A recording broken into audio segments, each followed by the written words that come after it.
येशू हा सर्वश्रेष्ठ आमचा परमेश्वर आहे. तो आम्हाला पापाच्या जाळ्यापासून सोडवितो. तो आम्हाला मुक्ती देणारा परमेश्वर आहे. तो आम्हाला शांती देतो आणि बरोबर म्हणून येशू ख्रिस्ताला शांती दाता असं म्हटलेलं आहे. शांतीचा राजा म्हटलेला आहे. तो आमच्या जीवनामध्ये कार्य करतो. तो आम्हाला शक्ती आणि मुक्ती देतो. आणि दुसरं गीत आपल्या चर्चा ग्रुपमध्ये जिचं नाम घेणे मुक्ती, जिचं नाम घेणे शांती.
लाज करू शकता, ती अक्षर मोठी अक्षर करू शकता, म्हणजे तुम्हाला ते खाली असताना देखील वाचता येईल.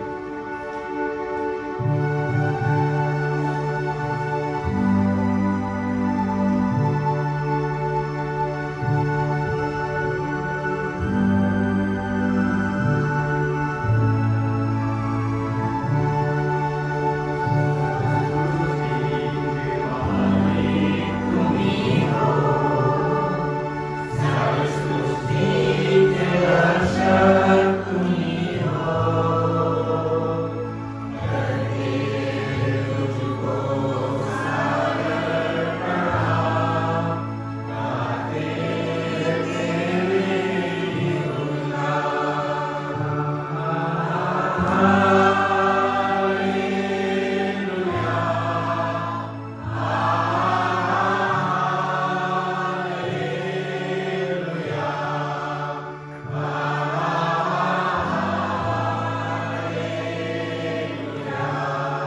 आहे. म्हणून पुन्हा एकदा म्हणूया, येशू मसीह की जय. पवित्र पवित्र सैन्यांच्या येवा देवबापा, आम्ही तुझी स्तुती करीतो. देवबापा, तुझ्या नावाला आम्ही मान महिमा आणि धन्यवाद देतो. आज या प्रभुवारी तुझ्या भक्ती मंदिरात तू आम्हाला आणलेला आहे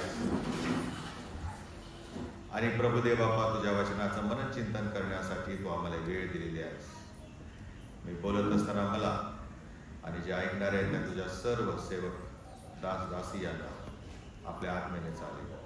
सर्व दुष्ट विचार, सैतानी शक्ती, युक्त्या कुयुक्त्या, वाईट विचार तुमच्यापासून दूर ठेव. एकाग्र मनाने आणि एक चित्ताने आम्ही तुझं वचन ग्रहण करावं म्हणून तो आम्हाला टाळणार आमचा प्रवेश ख्रिस्त याच्याद्वारे. आजचा विषय आहे, चांगल्या व्यक्तींच्या जीवनात वाईट गोष्टी का येतात. चांगल्या व्यक्तींच्या जीवनात वाईट गोष्टी का येतात. करिंथकराचं दुसरं पत्र आणि 11वा अध्याय 21 ते 31 ही जी वचनं आपण वाचलेली आहे, ती वाचत असताना आपल्या मनामध्ये हा विचार येतो की जर देव सर्व गोष्टींचा नियंत्रण करता आहे, if God is in control of everything, then why there is a sorrow. मग जर देव नियंत्रक आहे तर मग जगामध्ये दुःख काय, मनुष्याच्या जीवनामध्ये मृत्यू का आहे, मनुष्य अडचणींना, मोह, पाश, संकटांना का सामोरं जावं लागतं त्याला. माझ्या जीवनामध्ये काही वाईट झालं तर मग प्रभू काय करत आहे, तो मला का सहाय्य करत नाही, तो मला काय वाचवत नाही, तो मला काय सोडवत नाही. असे अनेक प्रश्न अनेकांच्या जीवनामध्ये शतकानुशतके आलेले आहे. योबाचं उदाहरण तुम्हाला सर्वांना माहिती आहे. योब देखील चिंताग्रस्त होता. तो स्वतःला चांगला होता, समजत होता आणि खरोखर तो चांगला होता. देवाच्या दृष्टीने देखील तो चांगला होता. परंतु त्याच्या जीवनामध्ये वाईट गोष्टी घडल्यावरती तोही प्रभूला प्रश्न विचारतो. जे दुष्कर्म करतात ते आनंदात आहे आणि मी चांगला असून मला का दुःख आहे.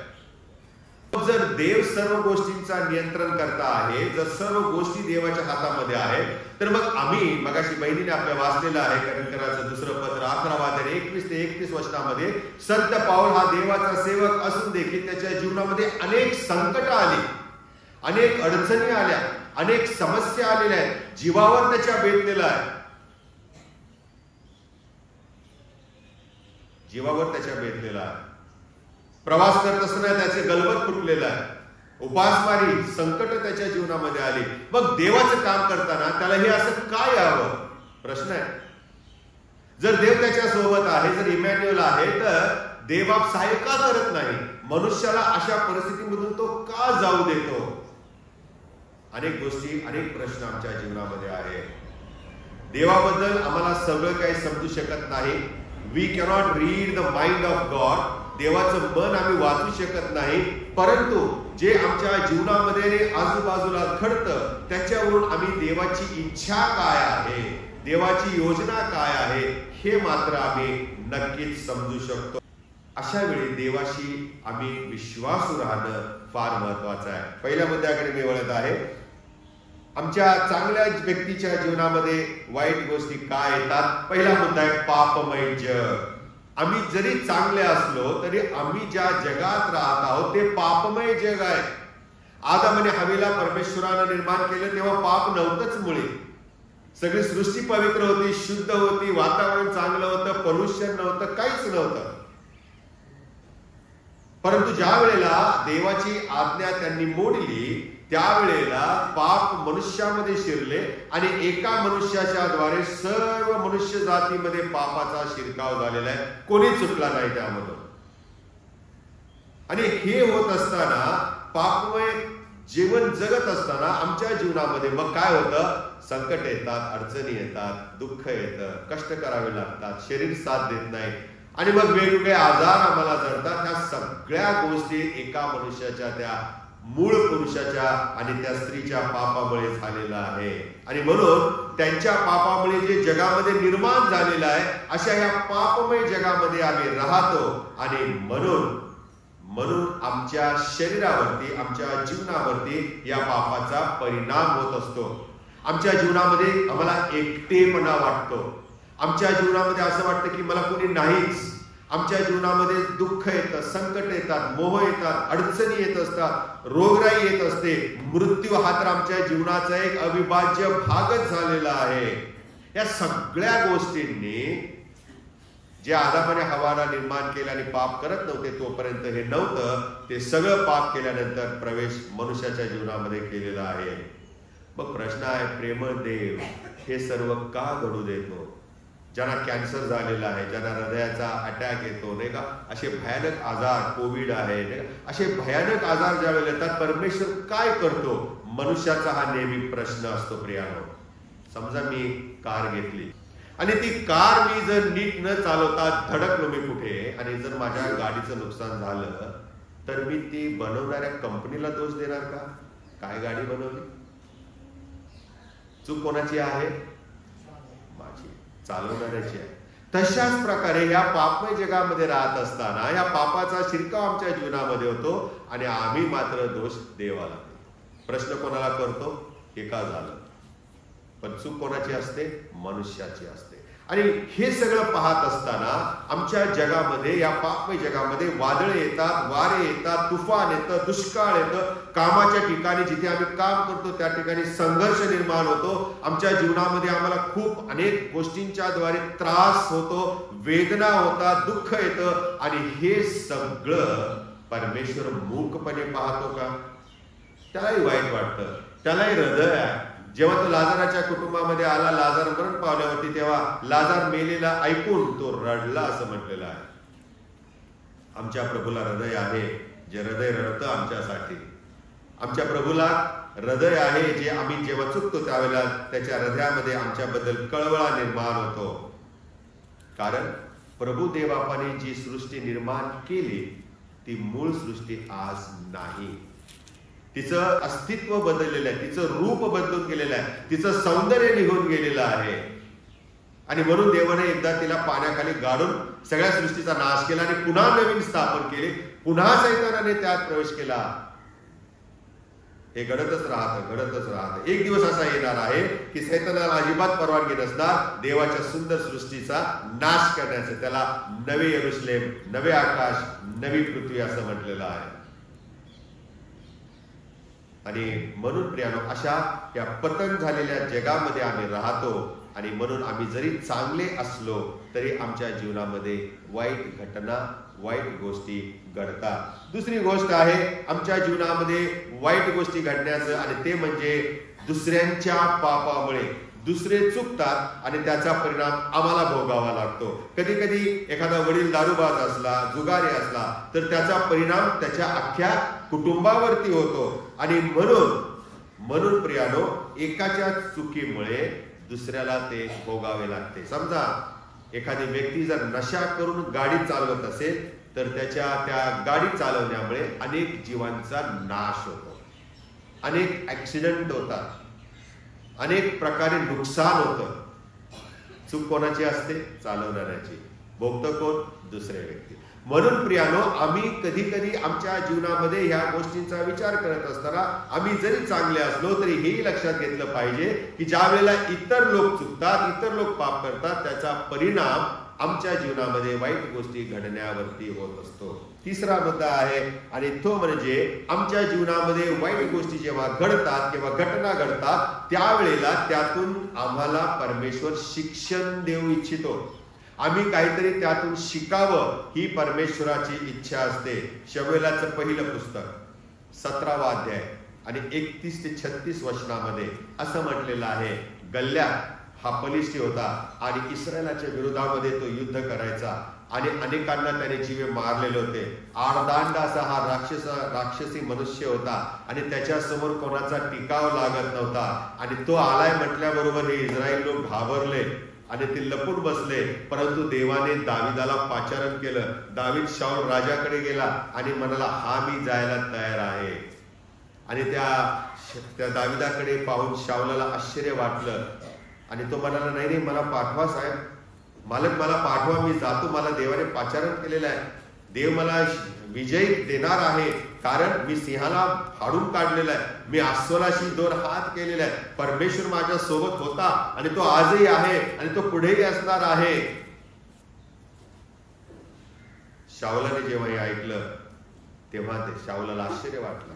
दाविदाचा विश्वास त्याने पाहिला आणि देव आजही माझे रक्षण करण्यास समर्थ आहे, ह्या त्याचा विश्वास शाऊलाने पाहिलेला आहे.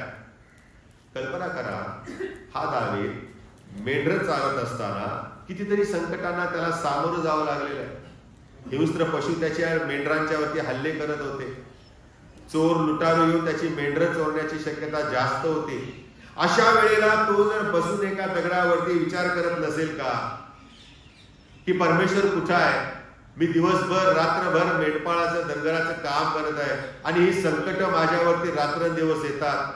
ज्या वेळेला त्याला परमेश्वर चालत होता त्यावेळेला अनेक शत्रूंनी त्याच्याशी 2 हात केलेले आहेत, अनेक शत्रूंनी त्याच्यावर चढाई केलेली आहे. त्याच्याही मनामध्ये कितीतरी वेळा प्रश्न निर्माण झाला असेल की प्रभूने जर मला पाचारण केलेलं आहे, प्रभू जर मला चालवत आहे तर मग हे का.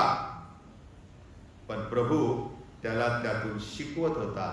पुढे येणाऱ्या अनेक संभाव्य धोक्यापासून त्याचं रक्षण व्हावं ही देवाची इच्छा होती. तो देवाचा अभिषिक्त आणि इस्रायलाचा राजा बनणार होता आणि इस्रायलाचा राजा बनून इस्रायला गुलामगिरीतून सोडवणारा होता. इस्रायलाच्या शत्रूंचा तो नायनाट करण्यासाठी तयार होणारा एक राजा होता. पण हे त्याला नव्हतं माहित ना, हे त्याला नव्हतं माहित.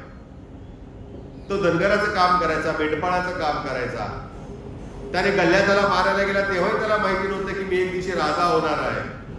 पण प्रभू त्याला सिंहाला मारण्याद्वारे, अस्वलाला मारण्याद्वारे, गल्ल्याला मारण्याद्वारे राजा म्हणून शत्रूचा नायनाट करण्यासाठी तयारी करत होता, शिक्षण देत होता.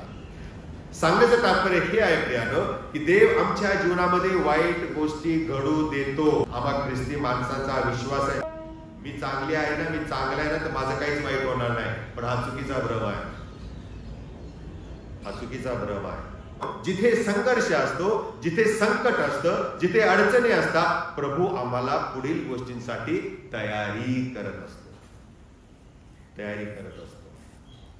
आणि 4था मुद्दा आहे प्रियानो, चांगल्या व्यक्तीच्या जीवनात वाईट गोष्टी का घडतात, आणि तो म्हणजे देवाचं गौरव होण्यासाठी, देवाचं गौरव होण्यासाठी. बरं, तर मी आठवतो का आंधळा मनुष्य आठवतो?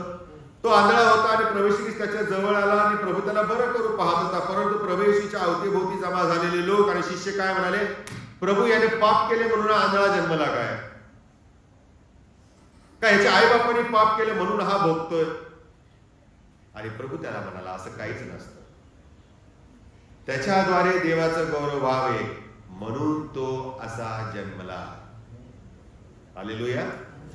असा तो जन्मला, याच्या मागे कारण हे होतं की त्याच्याद्वारे देवाचं गौरव व्हावं. आमच्या जीवनामध्ये वाईट घटना घडतात तेव्हा निराश न होता आम्ही लक्षात ठेवलं पाहिजे की जो विश्वास आम्ही देवावर ठेवलेला आहे तो विश्वास आमचा बळकट आम्ही ठेवला पाहिजे, तो डगमगू देता कामा नये, कारण त्याद्वारे देवाचं गौरव व्हावं यासाठी वाईट गोष्टी घटना आमच्या जीवनामध्ये प्रभू घडू देतो. तुम्हाला उदाहरण सांगतो, योबाचं पुस्तक 1 अध्याय आणि 8 ते 12 वचनामध्ये सैतान परमेश्वरासमोर जाऊन उभा राहिला, स्वर्गात गेला. कुठे गेला?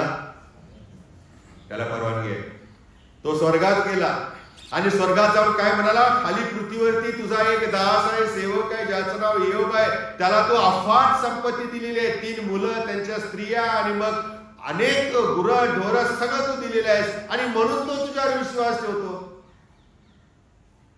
आपण पण तसंच करतो ना, सगळं आलबेल असेल, ओके असेल तर मग हालेलुया, प्रेज द लॉर्ड, देवाची स्तुती असो. पण जेव्हा जरासं काही तिरकं जातं, वाईट होतं, आम्ही निराश होतो. जेवढा वेगात आम्ही प्रभूजवळ आलेलो असतो तेवढ्याच वेगात मागे जातो, धोका असतो तो. आणि मग सैतान योबाबद्दल परमेश्वरासमोर असं म्हणतो की तू त्याला सगळं दिलेलं आहे म्हणून तो तुझी पूजा अर्चा करतो, आराधना करतो, त्याचा विश्वास तुझ्यावर आहे, जरा मला परवानगी दे. जरासा त्याला हलवतो आणि मग बघ है ना. देवाने योबाच्या जीवनात स्वतःचा गौरव करण्यासाठी सैतानाला परवानगी दिली. गो, मी तुला परवानगी देतो, जा, पण त्याच्या जीवाला हात नाही लावायचा. ही उदाहरणं आहेत, ही अशीच नाही आहेत प्रियानो. या घटना झालेल्या आहेत, त्या उगाच पवित्र शास्त्रामध्ये आलेल्या नाही आहेत. याच्यामधून आम्हाला बरंच काही शिकायला मिळतं. आमच्याद्वारे देवाचं गौरव व्हावं याकरता देव आमच्या जीवनामध्ये अशा वाईट गोष्टी घडू देतो, अशा संकट, अडचणी, आजार, रोग सगळ्या गोष्टी तो येऊ देतो की जेणेकरून आमचा विश्वास आणखीन बळकट व्हावा. बळकट व्हावा. आपलं एखादं मूल चालत असताना जर पडलं तर आपण लगेच उचलतो का?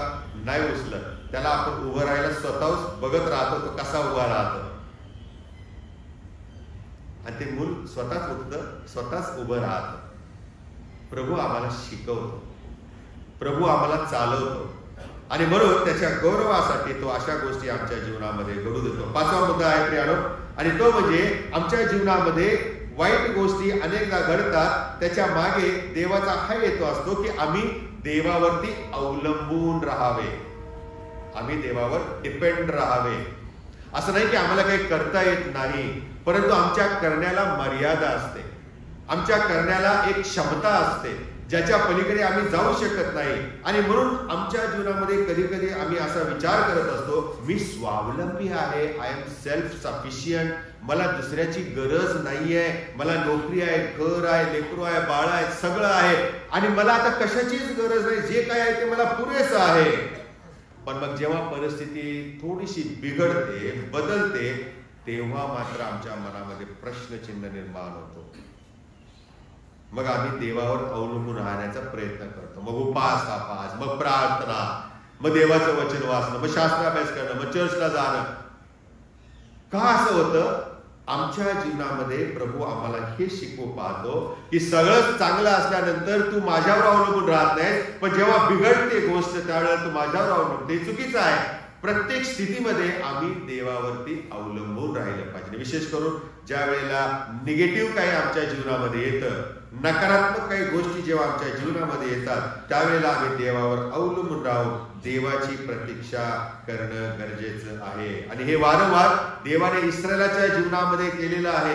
इस्रायलाच्या जीवनाचा जर तुम्ही इतिहास पाहिलात तर तुम्हाला हे दिसून येईल, शास्त्रीच्या पुस्तकामध्ये अख्खं पुस्तक हे त्याच्यासाठीच लिहिलेलं आहे, इस्रायलाचे पतन आणि पुन्हा प्रभूमध्ये उभे राहणे. भरल्या पोटी आम्ही देवाचे गौरव करतो, सगळं आलबेलं असतं तेव्हा देवाचं गौरव करतो. प्रभू किती महान आहे असं म्हणतो आम्ही त्याच्यावर कसा विश्वास ठेवला हे लोकांना सांगतो.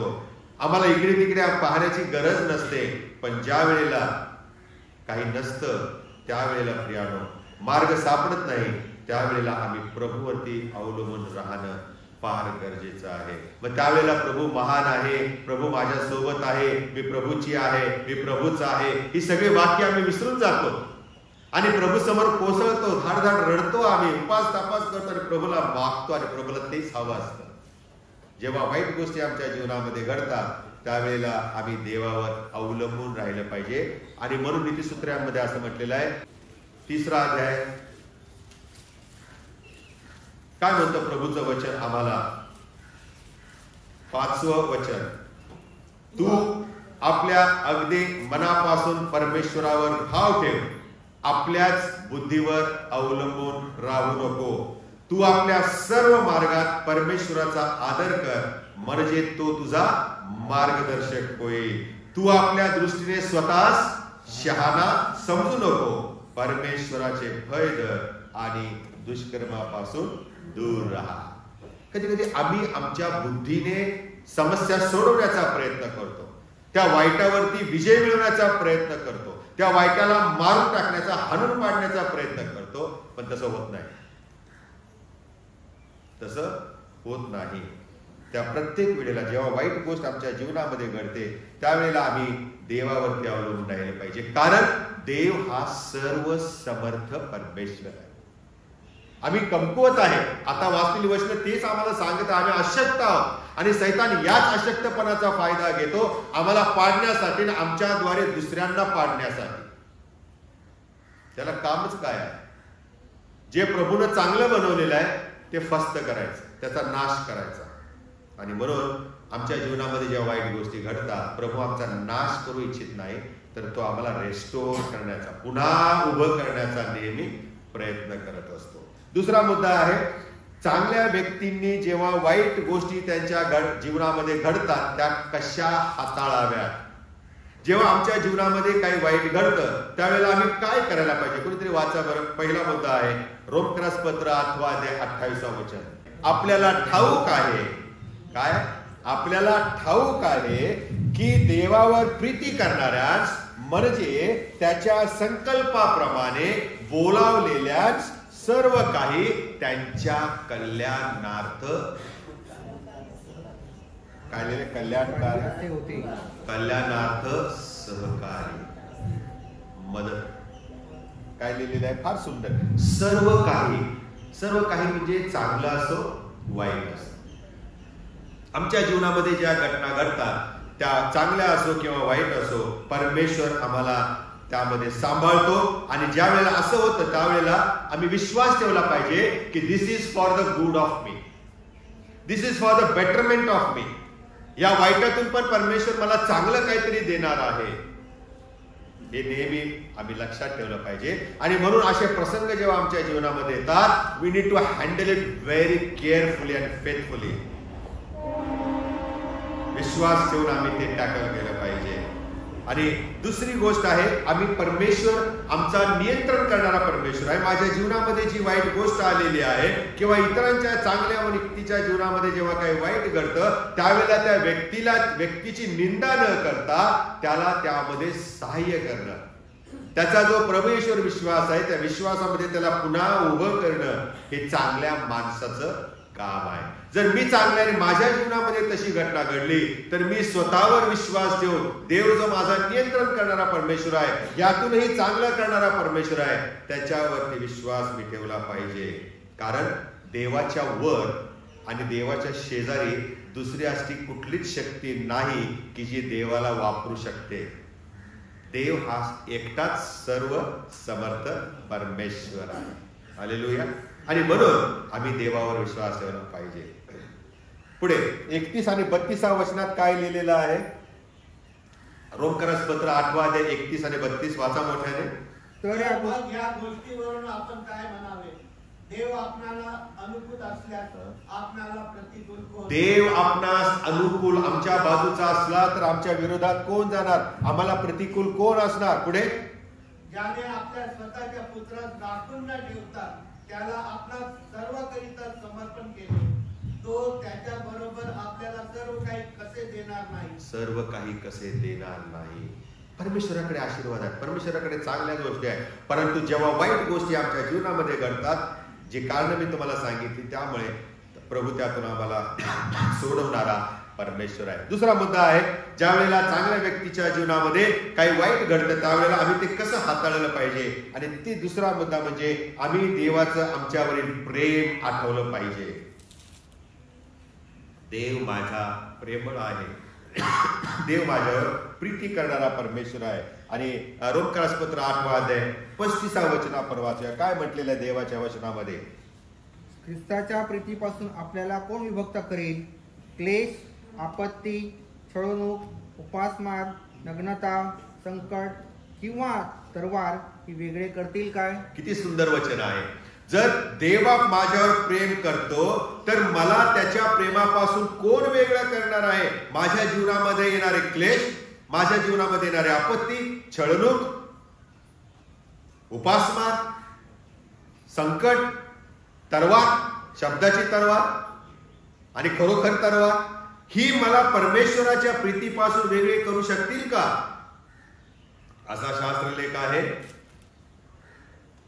परमेश्वराचं वचन फार महत्वाचं. 37 ते 39 वाचा बरं. त्याच्या अध्यायाचं काय लिहिलेलं आहे? प्रभू काय म्हणतो आपल्या वचनामध्ये? ज्याने आपल्यावर प्रीती केली त्याच्या योगी या सर्व गोष्टीत आपण महाविजयी ठरतो. त्यामध्ये आम्ही विजयी ठरतो, कारण प्रभू येशू ख्रिस्ताने आमच्यावर प्रीती केलेली आहे. आणि माझी खात्री आहे, संत पाऊल असं म्हणतो की मरण, जीवन, देवदूत, अधिपती, वर्तमान, अगर, भविष्य अशा गोष्टी, भले आकाश, पाताळ किंवा कोणती दुसरी सृष्ट वस्तू, ख्रिस्त येशू आपला प्रभू याच्यामध्ये जी देवाची आमच्यावरील प्रीती आहे तिच्यापासून आम्हाला वेगळे करावयास समर्थ होणार नाही.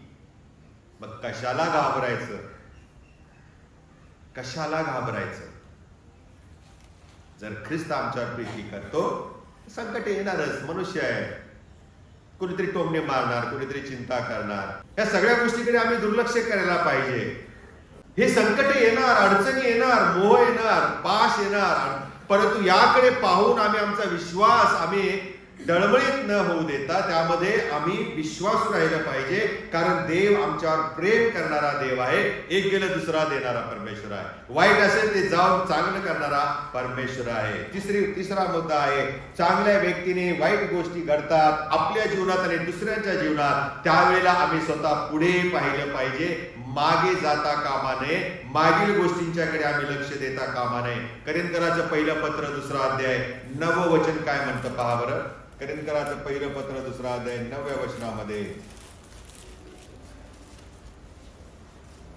हे तर शास्त्रलेखाप्रमाणे आहे, डोळ्यांनी पाहिले नाही, कानांनी ऐकले नाही, माणसांच्या मनात आले नाही, ते आपणावर प्रीती करणाऱ्यांसाठी देवाने सिद्ध केले आहे. पुढे पहा, तुमच्या मनातही नाही, तुम्ही पाहिलेही नाही, पण देवाने ते नेमून ठेवले. हालेलुया. चांगल्या गोष्टी येणार आहेत, चांगल्या गोष्टी येणार आहेत.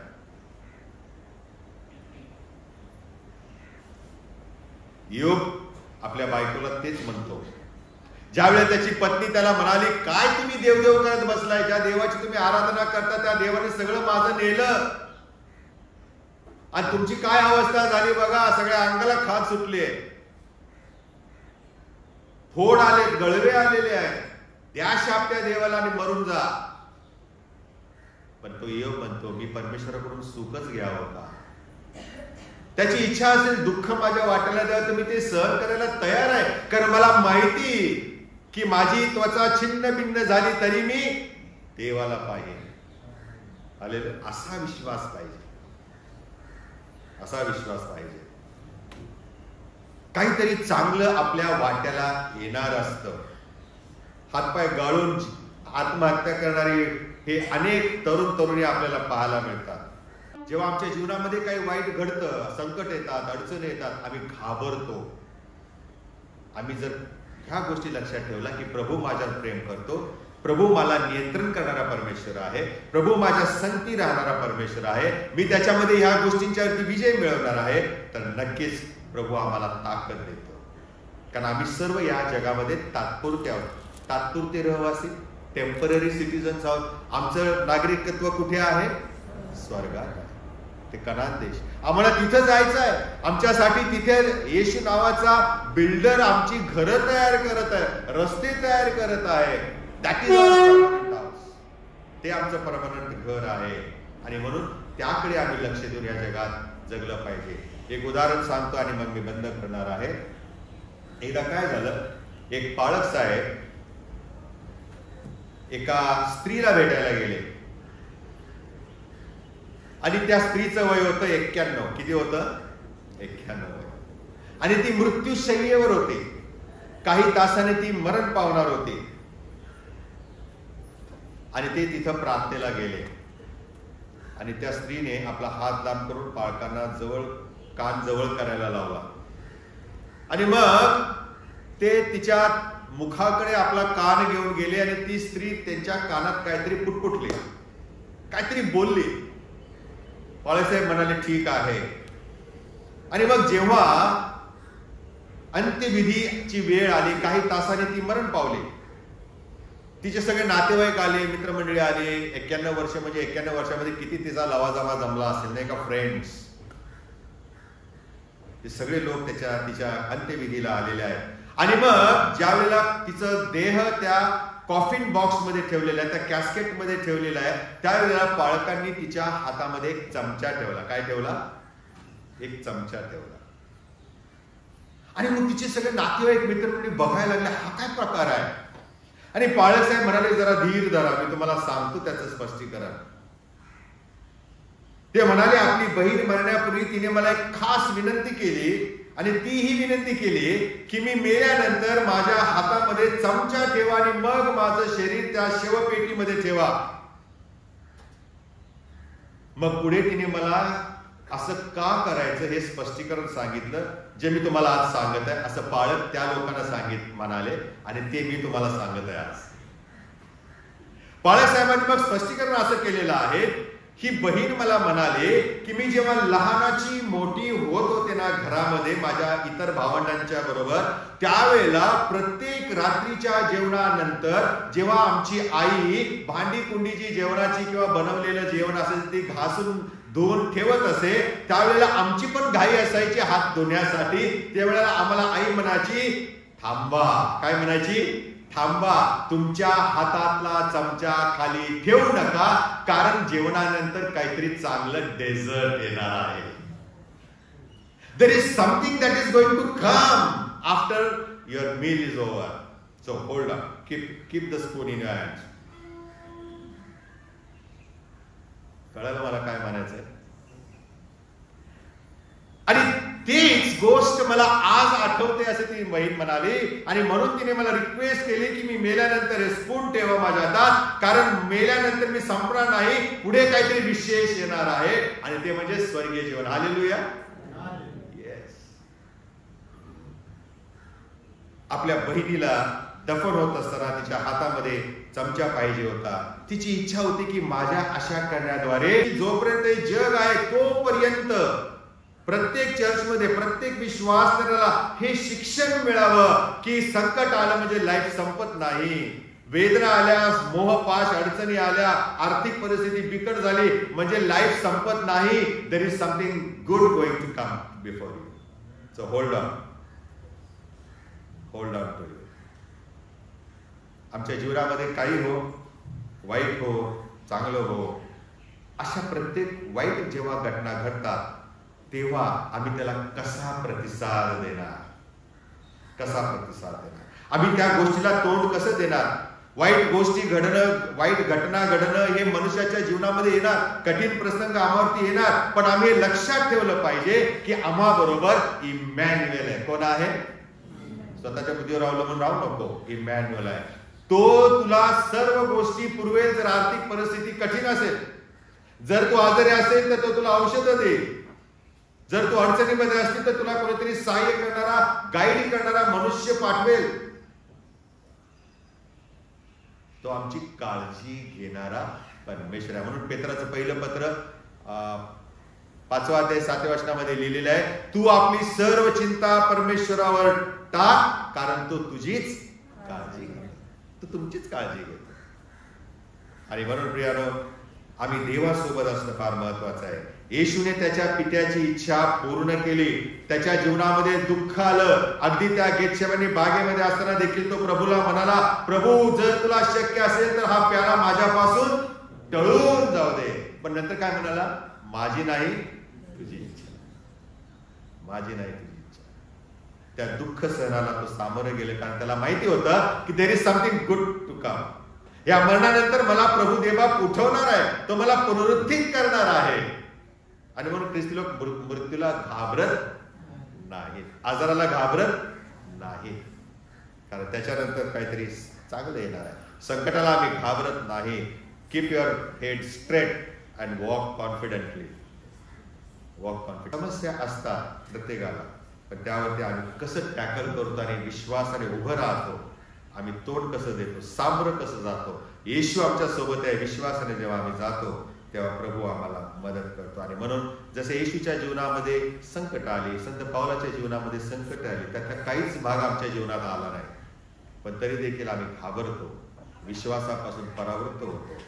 परंतु आम्ही हे लक्षात ठेवलं पाहिजे की आमच्या बरोबर इमॅन्युएल आहे, आमच्या बरोबर देव आहे.